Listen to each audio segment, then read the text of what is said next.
President of the Tournament of Roses without decades of volunteer service, guarding floats, escorting judges, even cleaning up after the horses. In tonight's Life Connected, NBC4's Beverly White and photographer Christopher Lee introduced us to the San Gabriel Valley woman who paid her dues and is now making history as NBC4 celebrates Hispanic Heritage Month. Here's our sweepstakes trophy. If the red jacket didn't give it away, our tour guide inside Pasadena's stately tournament house is the president of the 2019-2020 Tournament of Roses, Laura Viviana Farber. We do give them one to take. It's a smaller, kind of a replica, but this is the one that stays here. Farber grew up in Alhambra, graduated UCLA and Georgetown Law.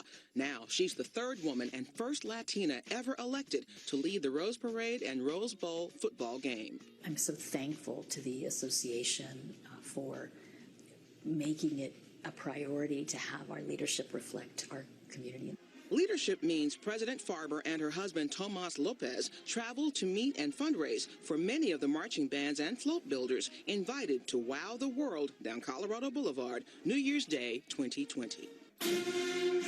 Travels to Denmark, Costa Rica, Japan, Puerto Rico, Mexico, and soon El Salvador. A whirlwind for this immigrant who is also a prominent attorney. Here's Farber's passport from when her family fled untold dangers in Argentina when she was just a toddler. We came to this country because this country represented hope, a beacon of hope, and hope for freedom of religion, expression, freedom to pursue your educational opportunities, freedom to pursue your desired careers, just freedom. Farber and Lopez's son and daughter are grown, yet she remains passionate about volunteering to read to other people's children.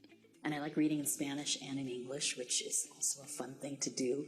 I think a lot of folks don't realize how important it is to connect with an age where, that's our future. From sharing her love of literacy in local classrooms to traveling the world meeting band members and float builders, Laura Farber strives to connect all communities through the power of hope. Robert Monzon co-chairs the Latino Heritage Festival this October 19th that selected Laura Farber as its Grand Marshal, believing her connections and representation matter.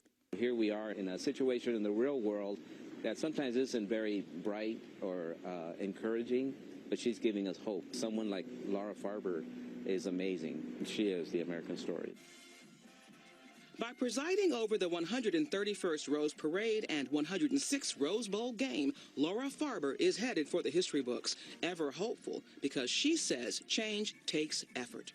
We want to have a group that reflects our community, and the only way you do that is by opening your doors and keeping them open. For Life Connected, I'm Beverly White in Pasadena.